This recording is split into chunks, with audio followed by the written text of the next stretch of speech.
Hi, it's Rex Sikes. I hope you're doing well. I'm doing great. I've had an interesting experience today. I stepped outside my house and was stung by a dozen or more bees. I was literally in a funnel of a swarm, but the dog and I escaped safely, and we're good. We're good. Listen, I wanted to share something with you that's been on my mind for quite some time, and I think it's relevant to what's going on in today's world. But it's also relevant to each and every one of us, man or woman, child or adult, personally. And so I wanted to share that. And it comes from one of my favorite people, and that's Napoleon Hill. Now, he actually wrote this back in 1937 in Think and Grow Rich. But it's as applicable, if maybe not more so today, as it was back then. And I've got a course coming up on Napoleon Hill and Think and Grow Rich, and certainly you're going to want to enjoy the program. But this is part of something that concerns us all, in that we can embody, we can embrace these principles and these practices to enable us each to be far more successful, far more authoritative, far more cooperative, far more communicative. We can use these principles and practices to make ourselves more of the kind of person we were born to be and the kind of person we deserve to live as. One who can get along with others as well as ourselves. So what am I going to share? I'm going to share with you the major attributes of leadership as listed by Napoleon Hill. And he said the following important factors are in leadership. And I'm going to synopsize them. I'm going to list them and maybe discuss each just a little bit. But I want you to think about it in terms of your life, who you are, and whether or not you are embodying these. And then think about the people around us, the people in the media, the people who are our leaders, or so-called leaders, and determine for yourself whether he or she embodies these principles.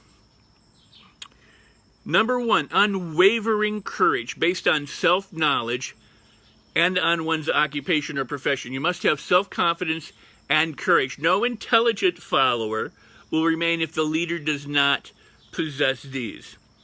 That means know thyself. Know who you are, know what you're capable of, know your weaknesses, know your strengths, know what you're able to do based on the work that you do, beyond who you are, but also in your profession. So if you are a teacher or a politician or a scientist or a mechanic, know your skills and your talents and your abilities. And then have unwavering courage. This is an interesting one. Be bold, be courageous, have no fear. The second principle is self-control. Now, in Hill's day, he wrote Think and Grow Rich primarily for men, and so he'll say the man, but for the person who cannot control him or herself can never control others. Self-control sets an example for followers to emulate. That doesn't mean you can't force people or that cult leaders don't have an influence. But positive leadership, when you think about the military, when you think about leading troops and people who need to follow you in a life and death situation, that's where these principles come in. What kind of leader? Now, every person or anyone that I point out can have an upside or a downside, a pro or a con. We're human. We're not perfect, and we can be foibles. But when you think about it, a leader. A leader of men and women, somebody who is taking someone into battle. The leader needs to be courageous. The leader needs to lead from the front, not from the back. The leader needs to be an example to those who would follow into battle. So they need to have courage, unwavering courage, and they need to have self-control. And if they can't control themselves, how would they ever expect that any of their followers control themselves? It says, that one with self-control sets a mighty example for others to emulate. And as a leader, that means you go first. Remember, in a lot of my talks, I talk about the principle of go first. You be it first, and then it comes back to you. You be it first. If you want somebody to pay attention to you, give your attention to them first. You want somebody to feel loved, give them love, and they will return it. It's based on the law of the law of reciprocation. You do something nice for someone else, they want to do something nice for you. You demonstrate courage. You demonstrate self-control. They're more apt to do the same. Number 3, a keen sense of justice. Hill says, without a keen sense of justice and fairness, no leader can command and retain the respect of followers. Again, a cult leader, Manson, those kinds of people. Jim Jones, obviously had people controlled. But the point is, a benevolent, a good, a positive, a productive leader needs to have a sense of justice, a sense of fairness, a sense of fair play. Justice is blind. It doesn't dispense justice based on ethnicity or religion or politics or occupation or status or gender. So a leader must be courageous, have self-control, and be fair, and have a keen sense of justice. The leader must have definiteness of decision. This is number 4. The man who wavers, or the person who wavers in his decision, shows he's not sure of himself. He cannot successfully lead others. It's been said that a leader, a successful person, needs to come to decisions quickly, but be slow to change the ones that they come to. But they need to do it, and Hill talks a lot about this, based on accurate information. Accurate information, not on opinion, and through the cooperation of a mastermind alliance, meaning that you rely on the expertise of people who are smarter, more experienced than you are in a wide variety of areas. It could be science, financing, banking. Andrew Carnegie had a mastermind. He said, I know nothing about making steel, but I know how to run a mastermind. And the mastermind needs to be harmonious. People need to be in harmony and all in alignment when it comes to this. So a leader must be one who can come to a quick, accurate, and right decision without wavering or waffling.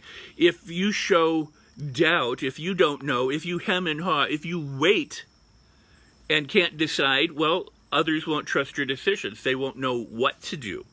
And if you're not fair, if you don't have a sense of justice, if you don't have self-control or courage, they're not going to want to follow you either. So number 5 is definiteness of plans. Definiteness of plans. A successful leader must plan his work or her work and work the plan. Without plans, it's like a ship without a rudder. Eventually, it'll end up on the rocks. So, again, going back to principle 4 in terms of making a decision, and my point that Hill adds about having accurate information, not opinion, about relying on a mastermind alliance of qualified. These are qualified people, not just anybody, but qualified, positive, productive people. If you're the smartest person in the room, you're in the wrong group. You should know. The mastermind is to extend what you don't know, because you and I, we each can't know all of everything. So we need to rely on others. That's why Carnegie said, I know nothing about making steel, but I have all these people who do. Henry Ford said, I have push buttons on my desk, so any information I need about anything, I can push the right button, and the person comes to me with that information. I don't need to occupy my brain with it. So having access to accurate information and making definite plans, and then working those plans. Number 6, the habit of doing more than one is paid for. He said the penalty of leadership is the necessary willingness to do more than one is paid for. A leader is one who comes in early and goes home late, who does things that the others aren't willing to do. No leader should ever expect a troop, a person, a follower, an associate, an employee, a family member, to do something that you personally would not do. If you won't do it, don't expect anyone else to do it. A true leader will get down in the muck and the mire and shovel out whatever needs to be shoveled out if no one else is willing to do it. They will go that extra mile. They go above and beyond the call of duty because they're a leader. They are setting the example for their troop, for their followers.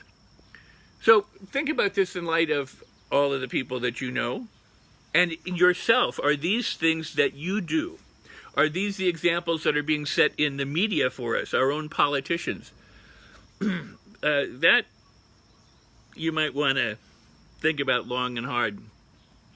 Pleasing personality, number 7. No slovenly, careless person can be a successful leader. Excuse me. Leadership calls for respect. Followers will not submit to one without a grade A pleasing personality. Now, there are manipulative personalities. There are forceful personalities, meaning they take force and push people into doing things rather than inviting people to do things. He'll oftentimes uses the word induce people to do things, meaning it's actually an invitation. You're not demanding and commanding the way we typically think of leading and or the military.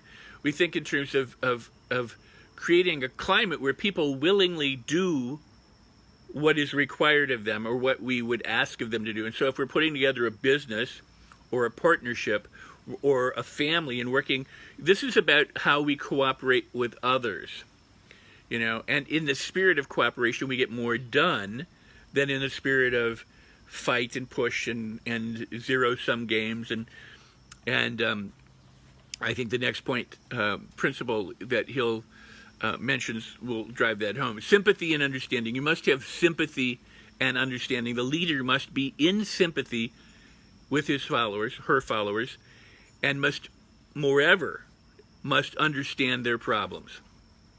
If you don't have the compassion, if you don't have the wherewithal to understand where the people are and what they're going through and what they're experiencing, the tough times as well as the good times of the people around you, how could you ever expect to motivate or inspire them? How could you ever expect to induce them to do anything that you would want them to do? Again, think of our leadership. Think of the American president. Think of our Congress and our Senate on both sides of the aisle. You know, do we have leaders today who embody these principles? And the answer, of course, will be some yes, some no. But beyond that, do you embody these principles? Because that's where the rubber hits the road. You know, are you living the life of a leader? Are you a leader in your own life? Are you the one who can make things happen, not just for other people or expect other people to do it, but can you make things happen in your own life? Can you set a goal and then work a plan, and then come what may, disappointment or temporary defeat, can you persist until you get it and accomplish it? Now, that's what this is truly about. So sympathy and understanding. Do you have rapport? Can you connect with other people? Do you have an understanding? Is there a bridge between you and your followers? If you're just sitting at the top of the castle in the ivory tower thinking that you can rain down commands on others, you won't have followers for very long. Well, you might if you're on an island or in a country like Jim Jones was, or in certain restricted settings. You might if you're the president of the United States because you can do certain things, or a dictator or a politician in another country, because you can do things because the office allows you to do certain things. But even then, will the citizenry follow you? Will they love you? Will they respect you as a leader? Will they want you to succeed? Will they do what you ask? Will they vote for you again? Again, while this has great political applications to today, because I do think that what happened in the 30s and coming out of the Depression was not that much different than us coming out of the financial difficulties of 2008, the decades that followed, and where we are today. It has great relevance. But again, I want to remind you, it is the personal relevance that's even more important. Mastery of detail. The leader must have a mastery of detail and the detail of the leader's position. So the leader's got to know what the leader's plan is, needs to know the details of the plan, needs to know the working parts, needs to know who's involved and who's not involved, needs to be able to articulate that, needs to be able to do it confidently and competently with understanding and sympathy for the people who are the followers or who are listening or who the leader hopes to enlist, with great courage, with a sense of fairness and justice, in self-control, with the ability to definitely decide and have a definite plan. Get it? You got to know and have mastery of detail. And number 10, a willingness to assume full responsibility. That means the buck does stop here. That means you don't blame others. You, the leader, are accountable. You're accountable even if your troop screws up. If your troop screws up, the true leader, according to Napoleon Hill, the true leader assumes responsibility as if the leader was responsible for the troop screw up. Now, this is important. This is an important concept because people say, well, obviously the under person screwed up. Why should the leader take the blame? Because if the leader takes the blame, it gives the leader a next step in terms of correcting the situation. Leader says, you know what, I screwed up, it was my bad, I apologize, let me correct it. And the leader then can go about and correct it. If all the leader does is go, well, it's that person's fault, or it's their fault, or if it's another country's fault, if it's another person's fault, if it's outside, then you have nothing that you can do. It's not you, it's them. So if it's them, what kind of leader are you if you have no other way of accomplishing things than to say, you know what, I wanted it to work out, but they didn't. They wouldn't do it. They won't cooperate. They don't do it. They don't understand. They made mistakes. They wrote down the wrong things. They made the wrong turn. You see, if you shift responsibility, there really is nobody to blame but you. Because you're the person who's supposed to be top dog. You're the person who's supposed to be in charge. And now you're blaming other people. That's saying, I'm not in charge. I'm not accountable. I'm not responsible. I have no power. I have no authority. I have nothing that I can do. I'm a weak and helpless victim to the circumstances and the people around me. And that is not leadership. And it's not leadership if you do it.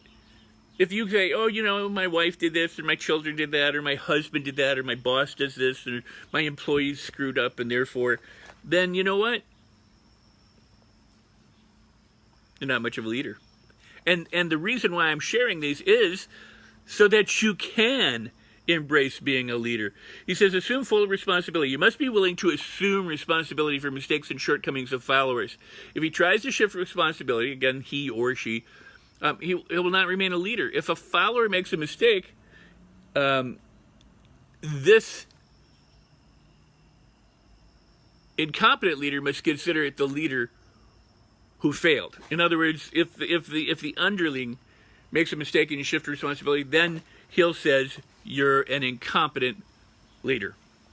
Cooperation. All right, and lastly of these, but I'm going to go on a little bit more. But the last of the top characteristics or principles that make somebody an effective, awesome leader is cooperation. A successful leader must understand and apply the principle of cooperation of effort and be able to induce followers to do the same. Leadership calls for power, and power calls for cooperation.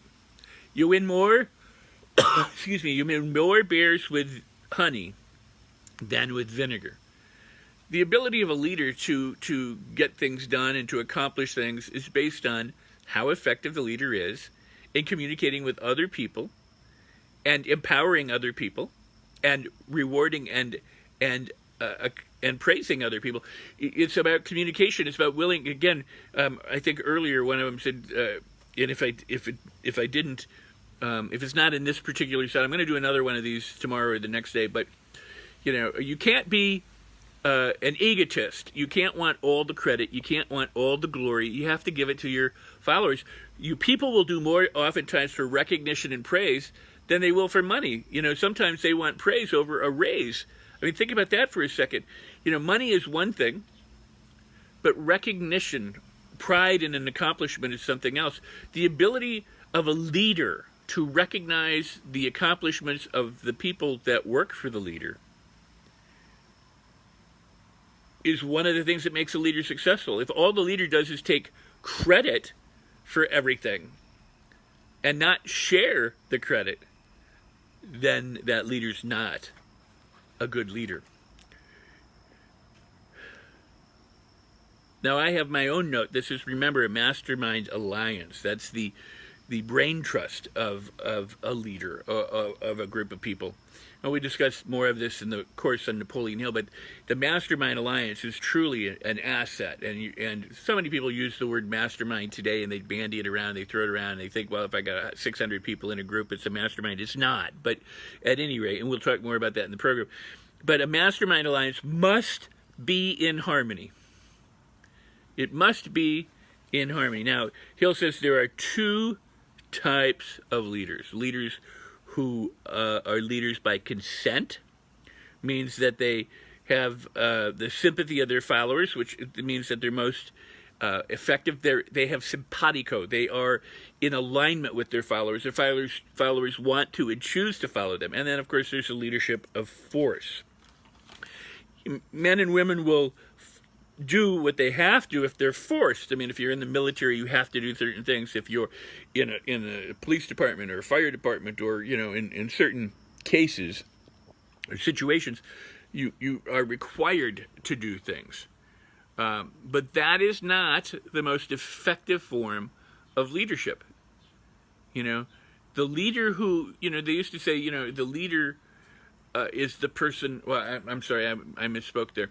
The leader is the person who gets out in front and who exemplifies all of the qualities and all of the characteristics and all of the principles and practices and all of the positive habits that they want in their followers. I mean, if you want, and by followers I don't mean blind followers, I mean people who work and cooperate with them. But if you want people to respect you, you need to respect them first. If you want them to help you, you need to help them first. If you want them to follow you, you need to lead them in a way that invites them to follow along. You need to, if you want them to be able to communicate well to you and be clear, you need to be clear to them. So the law of reciprocation again applies. So I've gone through the 11 or so qualities, characteristics that Napoleon Hill back in 1937 said the major attributes of leadership excuse me, are important for our world leaders, our country's leaders, our local leaders, our state and local leaders, the heads of our family, the family itself, our schools. I mean, this applies everywhere. But most importantly, it applies to you. Make yourself a leader and lead yourself into success. Lead yourself into happiness. Lead yourself into wealth. Lead yourself into all of the things that you want to accomplish. You see, if you can lead yourself successfully and you embody and embrace all these principles, you can lead others as well. But no leader of men or women can lead effectively if that leader can't lead oneself first. Well, there you have it. I want to thank you for tuning in. I hope you share this. I hope you put it far and wide. I think it's an important message for today. I think in terms of what we see in our media and the press and what we experience, every day of our lives in terms of both the wonderful moments and the moments of frustration when it comes to the people who run your condo board, or the people who run your civic board in your community, or the people who decide on your taxes or your schools. I mean, when it comes to leadership, are they good leaders or are they not? I would hope that, there's an election coming up, that you would look at candidates and decide whether or not they're good leaders. Not vote party, but vote for leadership. Vote for good, qualified people who can help transform the average person's situation into something much more marvelous.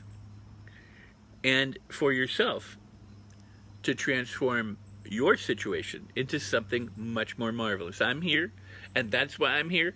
By the way, I have Mind Design, which is rocking it. I mean, people are really having a good time in the Mind Design program. The platform is coming along nicely. The Attitude Activator is now available. You can get that. I mean, there's a lot of things going on. I'm going to come back another day. I'm going to talk a little bit more about leadership and what we're doing. It'll be in a day or so. I hope you've enjoyed this. I hope you share it. And get it out there. Spread it around. I think it's worth getting out to more and more people so that they too can choose to lead their lives effectively. So create your best life ever. I'm Rex Sikes. I love you. Put comments down below. If you comment down below and you share this, you have comments or questions, you don't have to like it. You don't have to like me. If you like it, fantastic. If you don't, that's fantastic too, because you're your own person, I hope. All right? So, more power to you. Peace and love. Namaste. I'll see you again soon.